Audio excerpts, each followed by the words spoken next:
I had to recheck the mail. Yeah. I'm sure there was an invitation. You must have missed your invitation. Maybe I shouldn't call it a dinner party. There are two couples that since COVID, we're all good friends and would get together on Sunday night. And so for all the time during COVID, we did a Zoom call at 5 o'clock every Friday for a year or so. And now we're back together doing Sunday nights. But we have been unable to ever do them at my home because Dr. Nancy Campbell is allergic to cats. Oh, yeah. Yes, I knew that. She can't come to our home either. Yeah, and so anyway, I've now been catless for 2 years. And, new paint, furniture's been clean. So How did it go?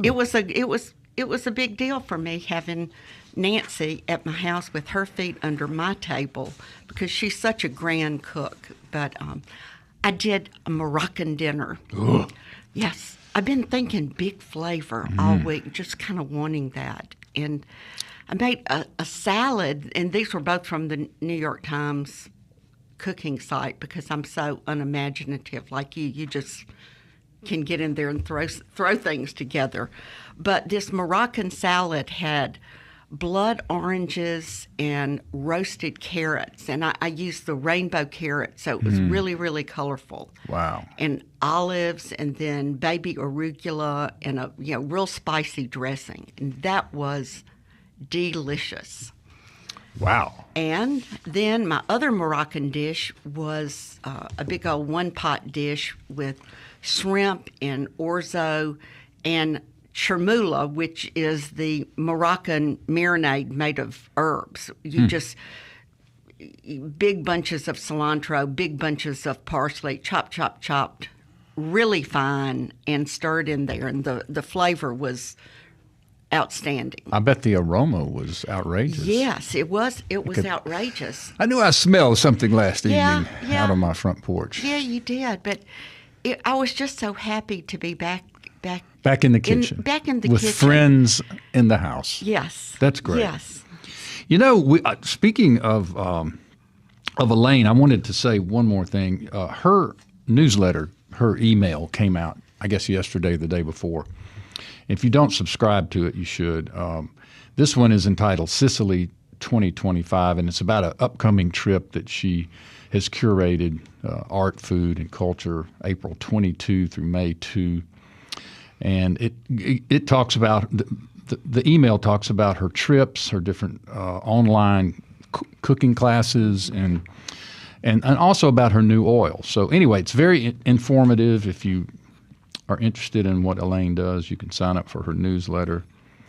And I don't know, do you get it? It's really I do. Very great. Good. I've done 2 of Elaine's trips. Right. Of course you have. I did one to Tuscany, and this was, that was a personal one with some friends. And then for Viking Range and the Culinary Institute of America, took a group to Sicily. And she does a magnificent job. And, one of the great things about Elaine is she is an art historian as well as a, fine cook, olive grower, olive oil producer. And wine connoisseur. Yeah, and so we, visited wineries. We were in people's homes. We were in the kitchens of some wonderful restaurants in Sicily. And actually, I was thinking about one last night because it's this magnificent in terms of food. I mean, it's not like a fancy restaurant, but a wonderful restaurant that a mother and daughter run. And we, had stools to sit in the kitchen and watch them hand make the pasta. And the most interesting thing about the whole operation was each of them had one knife. They cooked meat, pasta, all these vegetables for probably a 50-seat restaurant. And they had one knife, and it was one of those $5.95 knives that come on a blister pack, like in the grocery store, a little serrated knife. Yeah, I think of the one that Tim gave us. Yes. I use that thing. The I prepare many meals What is it? A Victoria Knox. Yeah, I use that rascal all the time. Yeah, well, this is a step down, but I used it last night in segmenting my oranges for the Moroccan salad. And I just pulled it out of the drawer because my 4-inch paring knife was not sharp. So I said, look, these ladies did everything in the world with this one knife. So can I. So can I. But I use many knives in cooking. I have to clean a lot of knives. And now, for the good, bad, and ugly portion of our show, we've had some great friends drop by, new people on Cooking and Coping, and as you say, it's gotten rich over there. Yeah, this summer has been just, it's an embarrassment of riches, all the things that people are cooking. And you know, Bob Yarbrough, I wanted him to mail me what he had for breakfast. He made blueberry cornmeal pancakes. And, you know, he is so generous. The first person who commented wanted the recipe, and he always shares his recipes, and he always gives us new ideas. I just wish he were closer than Virginia because we could run right over. We also had a couple of people who just stumbled across our site and were like, hey, this is very interesting. I love this. Hello, here I am. And we were like, welcome. Yeah, this is we're so glad you came by. A fun and friendly group. Indeed. And part of that was I was on the MPB show Saturday. It was a replay from years ago. Was it Fit to Eat? Yeah, you sure were. Yeah. That's right. Because I got a lot of text about that, but I must have talked a lot about cooking and coping. And frankly, I was stumped when this new person said I was watching Fit to Eat, and now I've discovered your site. I didn't realize that it was a rerun featuring the one and only Carol Palmer. Yes, I stood there and stirred things. But have you been watching any of the posts from Jeffrey Mueller? I have. He is a really interesting cook. I'm just kind of getting to know him, but there were a couple of things he had this weekend. And one, he was talking about his chicken wing dinner. And on his chicken wings, he fries them and then smokes them. But I loved what he said. He said, and then you just let the chicken wings do their thing. And I was like, what kind of thing is that? Speaking of which, July the 29th is National Chicken Wing Day. I saw Carol. that, and that's exactly why I brought that up. And then he also did this. He had this idea about taking cabbage and using cabbage leaves like lasagna noodles. So he did this wonderful dish that was a cross between a cabbage roll and then cabbage lasagna. But, I like it. Yeah, but watch his stuff. It's pretty interesting. And now, Carol, you shared with me an article out of Food and Wine that addresses a topic that's not that glorious, but it needs to be addressed. The old kitchen sponge. Well, it's interesting that you're bringing that up. I just kind of if you could just find your notes. I just kind of sent it to you. I sent it to you over the weekend because I thought, boy, Malcolm will think this is very interesting. Well, you know, I know in our case, we put it in the dishwasher immediately when I saw this. But there's so many other ways to keep your kitchen sponge clean. Well, as soon as I saw this, I went and threw away all my kitchen sponges. Good idea. Yeah. It says, I mean, it's a veritable petri dish of bacteria. A hotel of bacteria, I think is the way it was described. A hotel or a motel. But, you know, what I do is put it in the microwave. Okay, that's listed as an option. It is, and, you know, I do it for 2 minutes, and that hopefully that kills anything that's on it. And the dishwasher is also a really good way because it washes it for a long time. Mm-hmm. But the thing is, you have to squeeze it out because you can't leave it damp. No, you can't, because then the stuff will grow. The hotel. But anyway, it's really interesting and something I'm sure everybody should think about. Is the kitchen sponge and how to care for it. It says not to stack it on top of each other, to keep it dry, and to regularly defunk it. And you can also defunk it some with vinegar, but it doesn't totally defunk. But lately, I've been using these kind of plastic sponges. Oh. And, I ordered a couple, but they also sell them at the Everyday Gourmet, and I saw them at the Viking Cooking School. Hey, I saw that the Everyday Gourmet sold. Yeah. I also saw that the Everyday Gardener is moving. So we need to, when we come back, we need to get to that. All right, what we're going to do is take a break, and when we return, the second generation owner of Jackson's famous Nandy's Candy, Emmy King, will join us. And you can talk to her by dialing 1-877-672-7464. Or just join in the fun. We're glad to have Emmy back. Emmy was on a few years ago. We love talking about Nandy's Candy, a Jackson staple, actually a Jackson icon, opened in 1980, I believe, about the time I arrived here in Jackson. So we'll talk to Emmy about that and also her snow cone business, and we'll talk about snow cones. We'll be right back with more Deep South Dining on MPB Think Radio.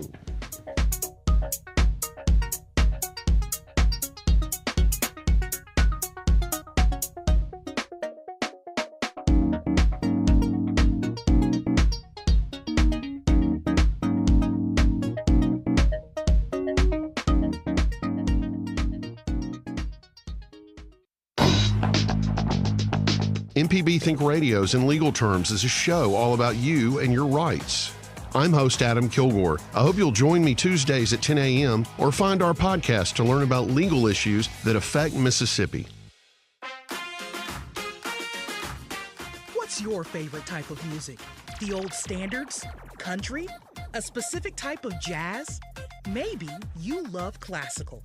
In addition to Thinkin' Radio Reading Service, we broadcast MPB Music Radio. Listen live to essential and emerging artists from your HD radio, our app, or from mpbonline.org.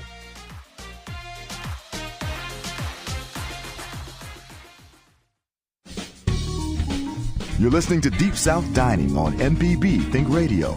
To call the show, dial 1-877-MPB-RING. That's 877-672-7464. Or email food@mpbonline.org. This is MPB Think Radio.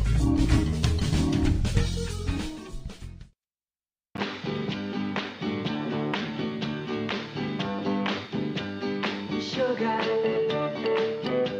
Oh, honey, honey.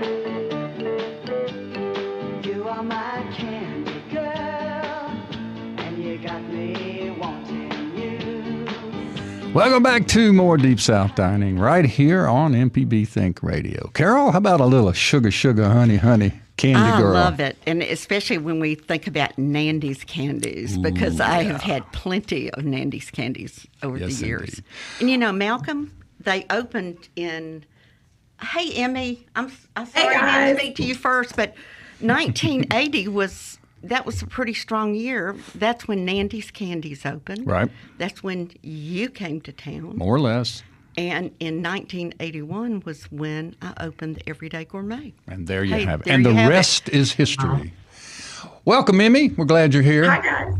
What's going on in your world?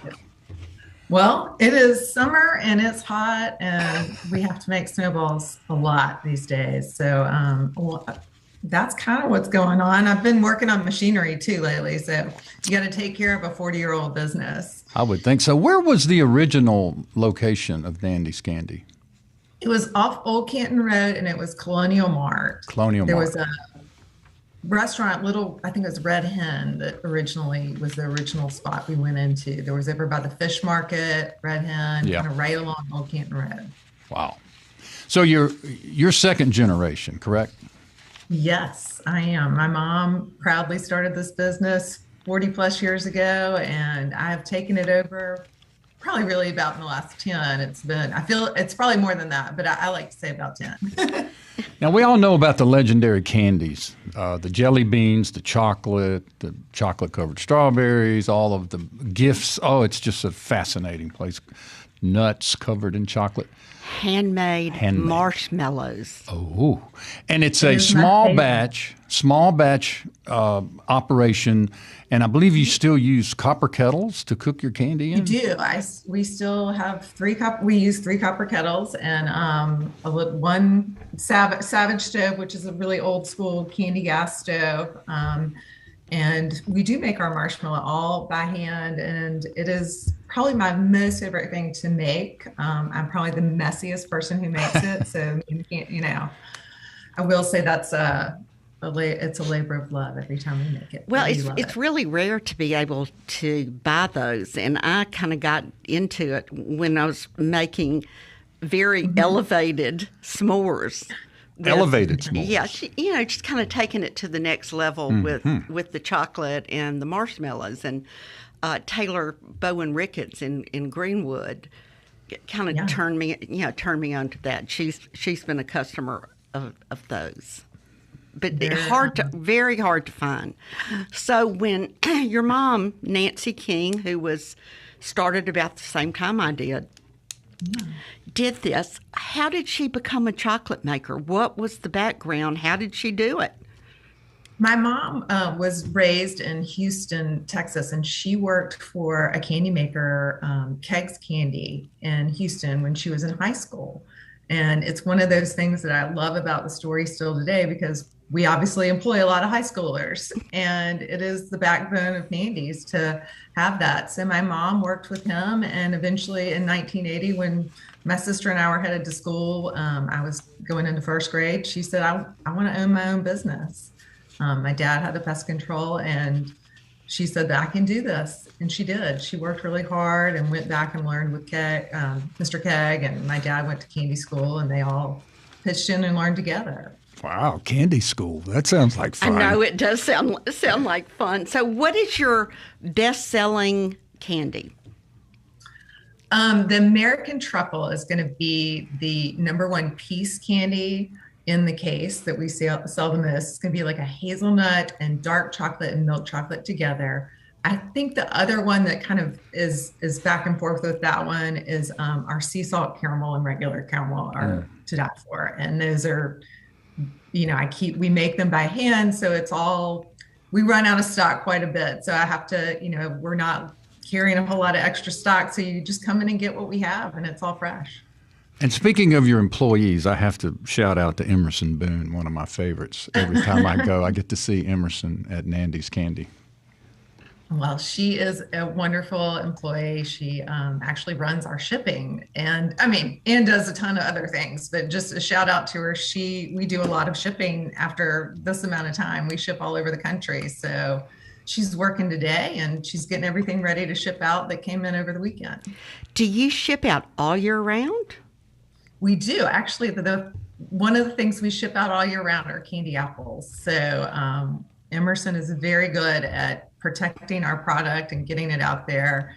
And we ship them super fast, kind of make them fresh, ship them that day, and they're to the customer the next day. And they're wonderful. What kind of apples do you use?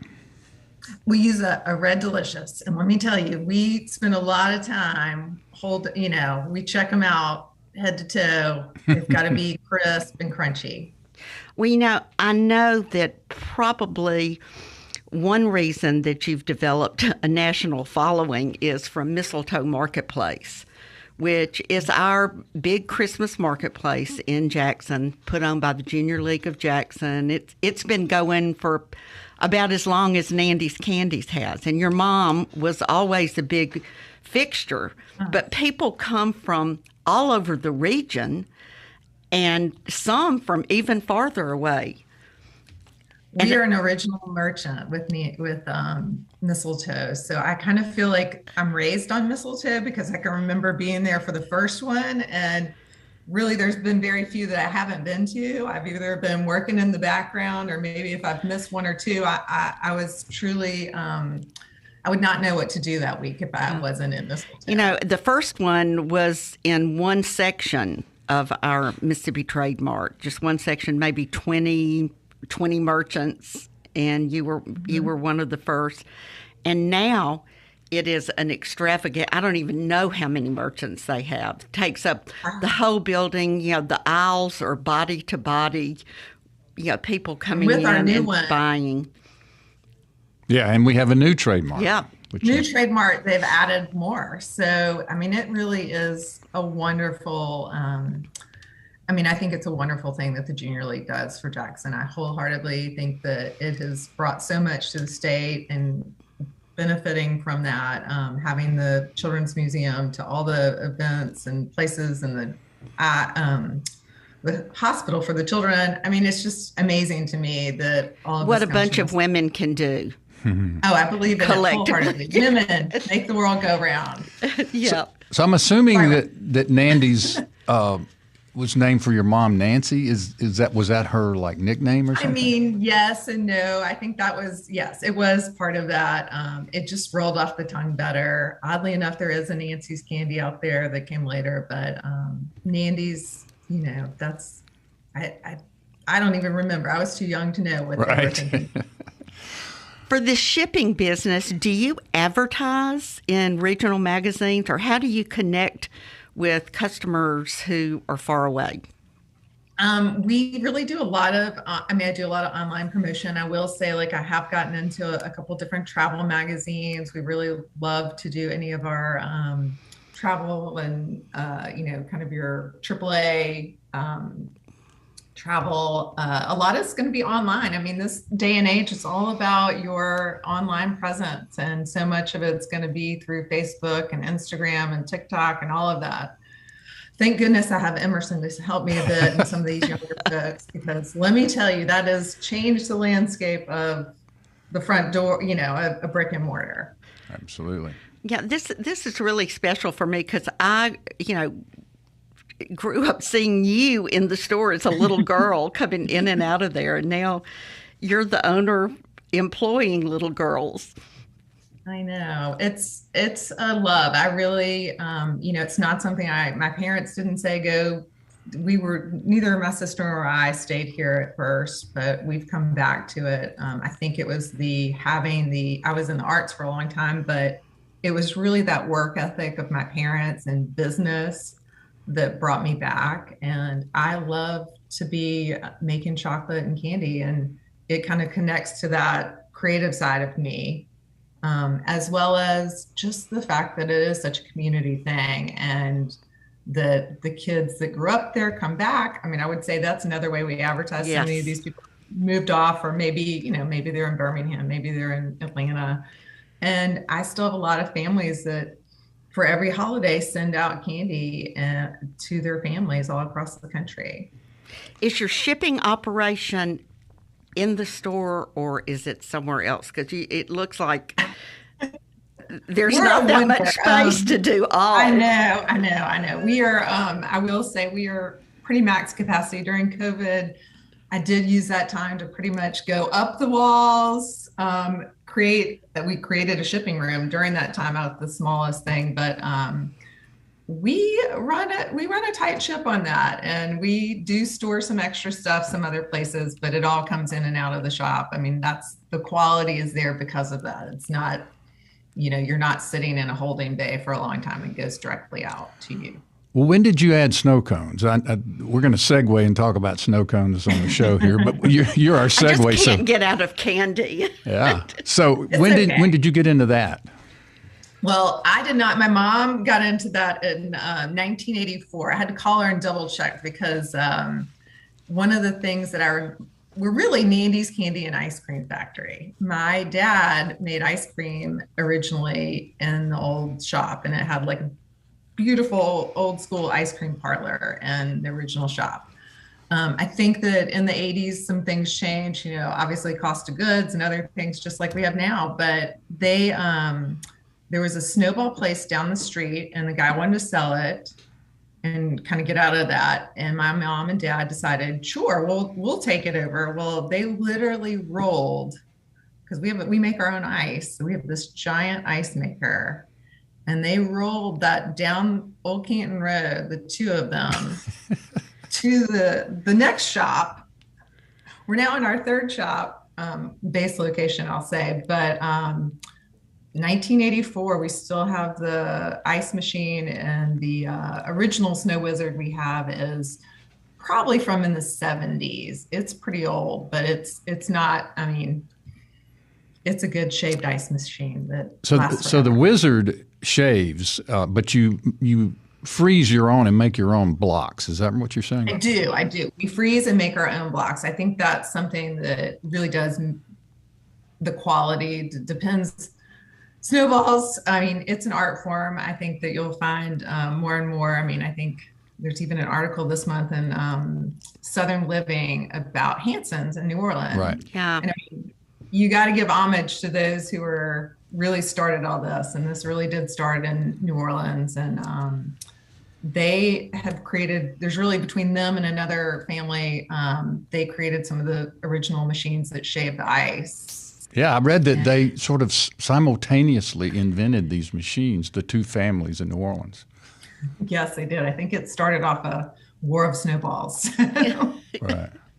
So are your snowballs New Orleans style snowballs? Yes. And yes. what does that mean? We are not a snow cone. We are a snowball because Snowball. it is that shaved. So the wheel shaves the ice and it makes it fine like snow when it blows out. And the Hansons is, They're still going. yeah, they're still going strong, but it's very different. The snow cone, you actually crunch. I mean, it's like crunchy, and the snowball kind of melts in your mouth. It just Absolutely. I mean, it's more, it's a snow. It takes a little bit of practice. I will say I'm probably, I do feel sorry for a few of the people who show up and get me at the window. My teens to college age to the candy maker and manager, they make some incredible snowballs. I think my skills are not as good, but it's all about being slow and steady with your hand. That's why snowballs take a while. You got to stand in line for it. Right. yeah, I love driving by your shop and seeing the line out front. Yeah, I took the kids by the other day. Anyway, they're terrific. The candy's amazing. The snowballs are also equally amazing. So we're so happy to have Nandy's Candies in Jackson, Mississippi. How many years are we celebrating here? Let's see, 19. About We're 44. 44 years old. Yeah. Well, congratulations. Thank you. I remember you were talking about when you were in the arts. When I was at the Arts Commission, you were at the Mississippi Museum of Art. I remember that. Absolutely. And I mean, art is another passion of mine. And I think that's well melded into the business now. All right. Well, thank you so much, Emmy King, for joining us here on Deep South Dining and sharing the story of Nandy's Candy in Jackson, Mississippi. If you haven't checked it out, you need to do so. You can do it online or you can do it in person. I think we need to go get a snowball as soon as we're through with this A snow show. cone. A snowball. Oh, snowball. Okay. It's a snowball. It's a snowball. See, you got to work on it. You got to work on got to it. work on it. All right. Thanks a lot, Emmy. We're going to take a Thank break. y'all. Very cool. When we come back, Carol and I will just continue to rattle on about whatever we feel like talking about. And if you want to join that conversation, it's 1-877-672-7464 or shoot us an email to food@mpbonline.org. We'll be right back.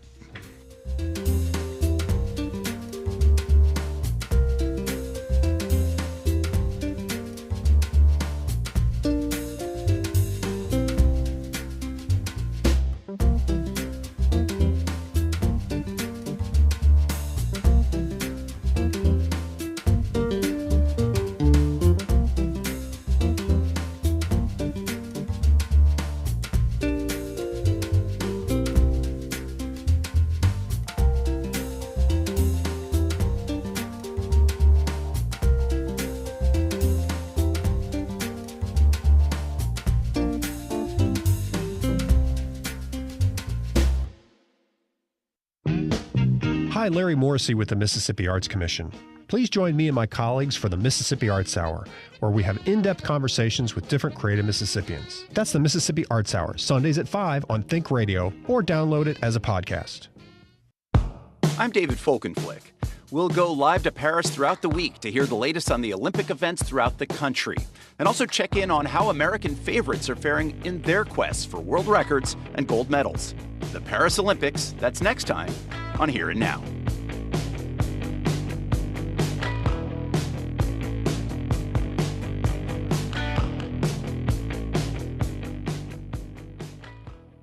Today at noon on MPB Think Radio. You're listening to Deep South Dining on MPB Think Radio. To call the show, dial 1-877-MPB-RING. That's 877-672-7464. Or email food@mpbonline.org. This is MPB Think Radio.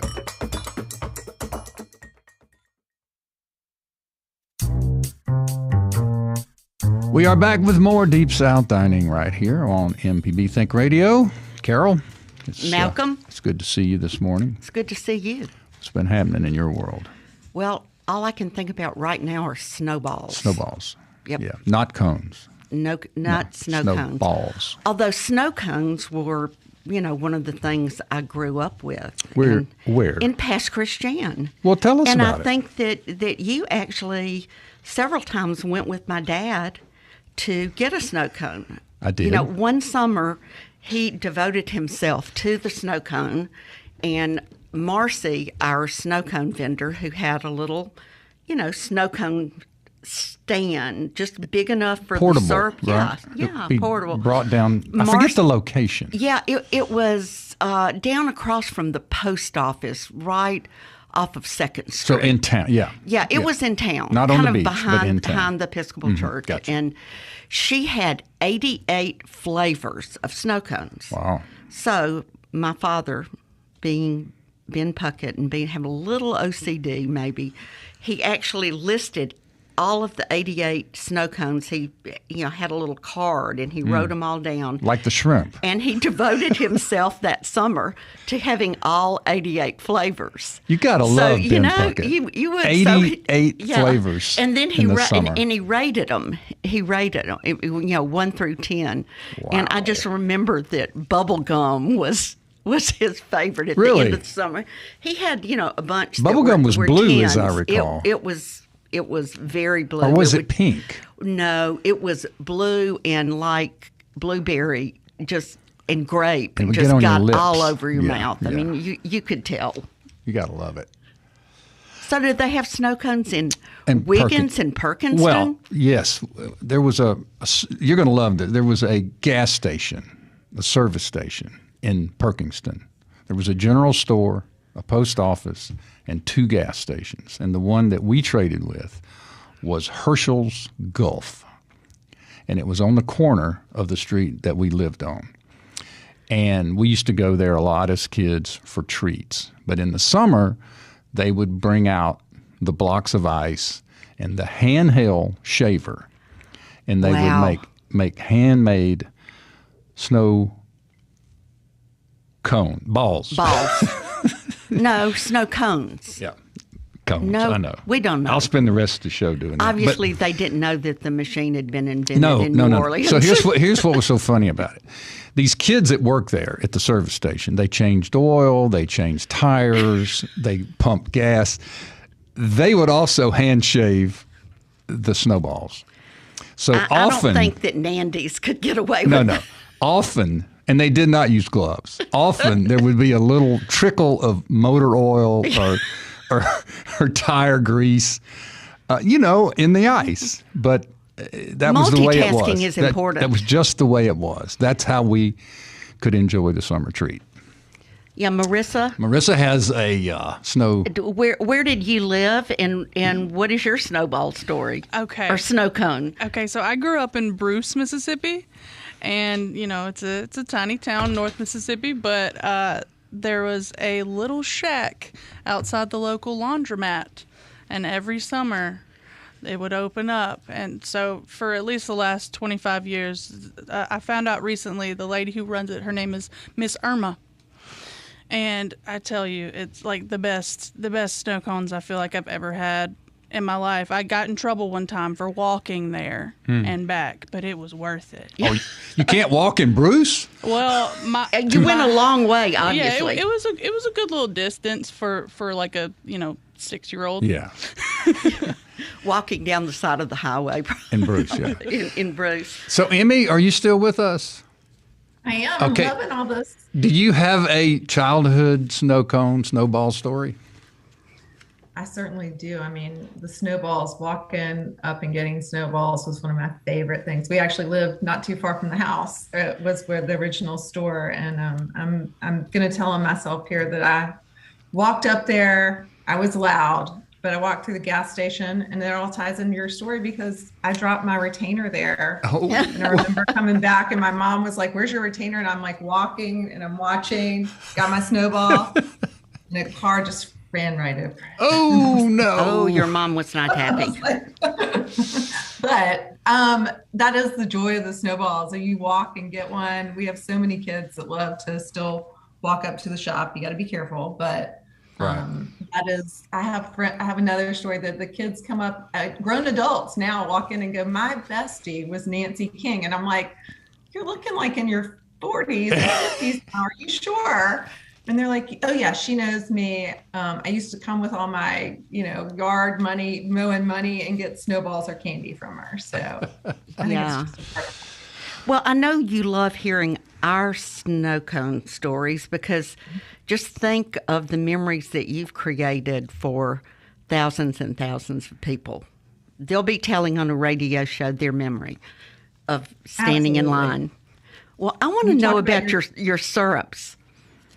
Oh, yeah. Well, we do all our sugar water right there. We hand make our sugar water, which I will say, you can buy the syrups in mass quantity, and they do have a lot of preservatives in them. So that's part of what we have always done is we hand make them. We do buy flavorings from the original Snow Wizard or from a couple other places because we've decided different snow places have their better flavorings, but we do a ton of combos, probably have about 88 flavors. Mm-hmm. Just like Marcy. Just like Marcy back in the day. Say, like 85, 84. We have so many combos, I don't know what to do with now. So a lot of people get combos. Absolutely. We have had to stop the contests that we've done for years because we have so many combos. I don't know if you've come up to the store, you can see all our different snow cones that we've. Yeah, they're stuck to the window there.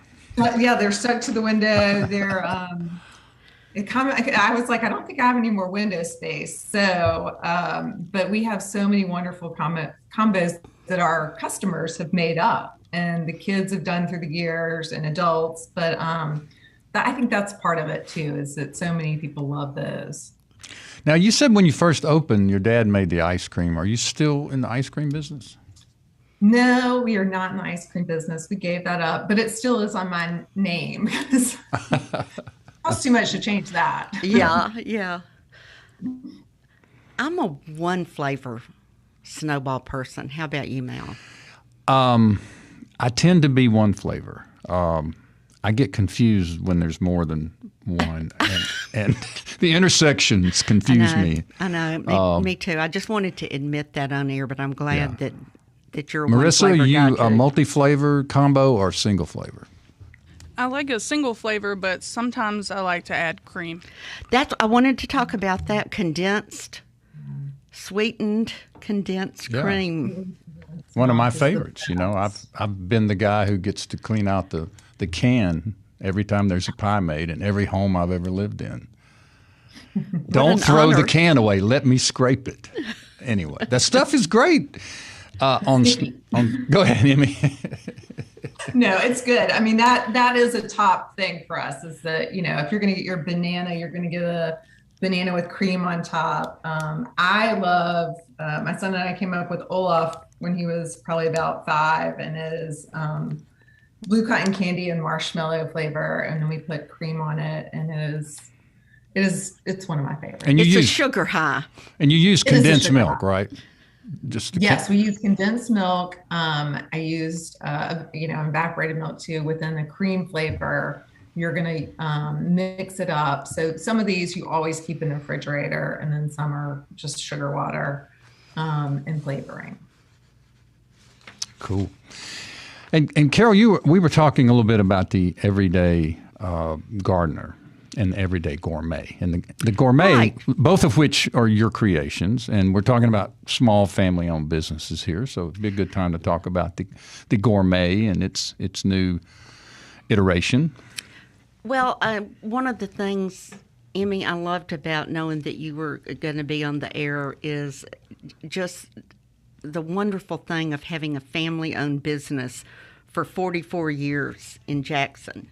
You know, it's rare anymore to have our unique stores. And you have that, and of course, Johnny Evans at Lemuria, he was way before us. He was probably in the 70s. And then the Everyday Gourmet, I opened the Everyday Gourmet in 1981, and then the Everyday Gardener, I guess 1989. And my stores have been a presence in the Fondren area, and the Everyday Gardener is getting ready to move, which, makes me very sad, but because I've had a store in that location for 44 years.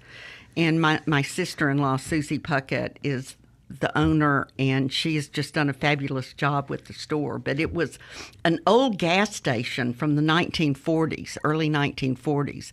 And when I wanted it for the Everyday Gourmet, they were just getting ready to tear it down.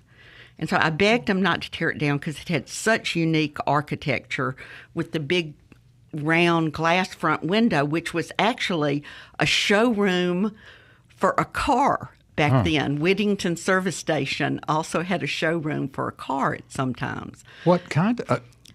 was it sort of a dealership? I don't know. No, Huh. I don't know. Wow. I don't know. But we took down the tire racks, floated up the gas tank. But yeah, the building has, from the first, from the first, it's kind of, crumbly. And anyway, Susie's moving the store to Ridgeland, which has a great space right across from Coattails, and real excited about that. And then the same week, I get the news that Marlena Walters has sold the Everyday Gourmet to Rachel Ravenstein. And it's just a great history. I had it for, I guess, almost 30 years. Now, where will the Everyday Gourmet be located? It will be in Renaissance. So it's moving from County Line to Renaissance. Exactly. Okay. Exactly. And I moved it from, when we outgrew it, we had 3 storerooms in the neighborhood, the Fondren neighborhood, and somebody would say, "Oh, I'd like a 1.5 quart Calphalon pan." So it would be raining, run out the back door, cross the parking lot, into a storeroom. I mean, this type of story. That's what we do. That's like whatever we do. you need, I will do it. I mean, I think I ran out last week to grab a stuffed animal at one of the toy shops around the corner for me, and because we were out of the one that somebody needed, and I was like, well, I might as well get it for them. Yeah, we will. But Marlena has done a great job with the Everyday Gourmet. She really has. She and I worked together at Viking, and she just brought so much to the second generation, and it'll be interesting to see what the third generation, but it makes me happy to know the store lives on, the brand lives on. Now, there was a Viking store out there, but it's not there anymore, is it? It was on... Viking sold to a large company about 12 years ago. And was there a Cowboy Maloney kitchen gourmet store? There was a Viking cooking school and Viking store, which Marlena did. It was an Everyday Gourmet, but it was a Viking store. But when Viking sold, the only cooking school they kept open was Greenwood. And Cowboy Maloney now has that space, with the fabulous cooking school counters, and it's a showroom for them. Gotcha. Wow. Another long-term family business. Yeah. Exactly. So, Emmy, y'all do a lot of packages, right? Like yes. And like they're seasonal. I was in there around Easter, and you had a whole bunch of Easter packages. But do you have like a gift packages that you sort of feature year-round?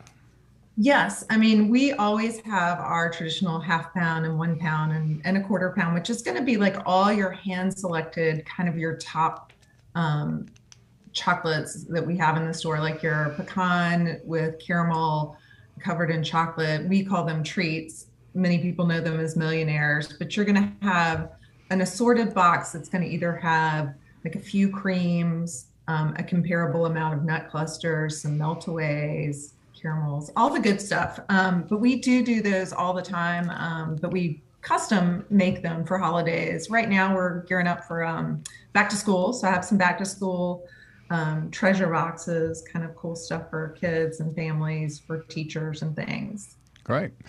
We got a call from our buddy Chico Harris in Oxford. He has a candy store comment to make. Hello, Chico. Well, actually, I got some good mayonnaise news from Oxford, but I did want to make a candy store comment first. Okay. My mom had a place in Tupelo for around 50 years, and it started out as a caramel corn chop franchise. And she expanded it to barbecue sandwiches and hot dogs and all such as that, in addition to the popcorn. And also with the popcorn, she had a big display case like you'd see in a See's candy store. Mm-hmm. And it was full of, I'd say, maybe 40 different kinds of candies that she made, wrapped up, and sold. And when talking to people, I mentioned my mom had a place, and they'd say, what kind of restaurant is it? It was kind of hard to say. Well, it's a caramel corn shop. It's a popcorn shop. It also sells hamburgers, and she also makes candy. So I got to where I would just say, it's a candy shop, because I like the way that sounded. Well, it sounds to me like she was covering all my major food groups. Right. Well, she didn't have catfish. Or okra. No okra. No fried okra. For that. But I got good mayonnaise news. Okay, what's up? Larson's Big Star, the kids call it Cash Saver. Yeah. Back in the back, they make these wonderful submarine sandwiches. And they have a display of condiments that one can pick from: mustard, mayonnaise, et cetera, ketchup. For years, they've had the Heinz mayonnaise in the distinctive blue packaging. Mm-hmm. I walked back there this morning to get me a sub, and glory be to God, they've replaced it with Hellman's in the yellow package. You're talking about the little peel back packages. Yeah. Well, glory be. That's fabulous news. Stick in my mouth and just squirt, Thanks a lot, Chico. We appreciate it, man. Hellman's is the mayonnaise report from Oxford. From Oxford is good. Emmy, thanks so very much for joining us this morning. We always enjoy talking about Nandy's Candy. Thank y'all. Appreciate it. How long has it been? You were on, 3 or 4 years ago? We were trying to figure that out. I feel like it was, I don't know. I think it was yesterday, but, Maybe it was last week. I don't know. I don't know. It was probably years. I think it's at least 3 now. Yeah. But we're glad to have you. And good luck. Continue great success with Nandy's. Well, Carol, that about does it for our little show today. It does, Mel. We had a nice time. We covered a lot of bases. Yeah, I'm ready for a snowball. Indeed. Deep South Dining is a production of Mississippi Public Broadcasting's Think Radio. Is funded by generous contributions from folks like yourself. Our show is produced by Marissa Vaughn. For our special guest, Emmy King from Nandy's Candy. For my co-host, Carol Palmer, I'm Malcolm White, and we say please stay tuned for Marshall Ramsey's program, Now You're Talking, followed by Southern Remedy at 11. And please join us next Monday and next Sunday for more Deep South Dining, heard right here on MPB Think Radio.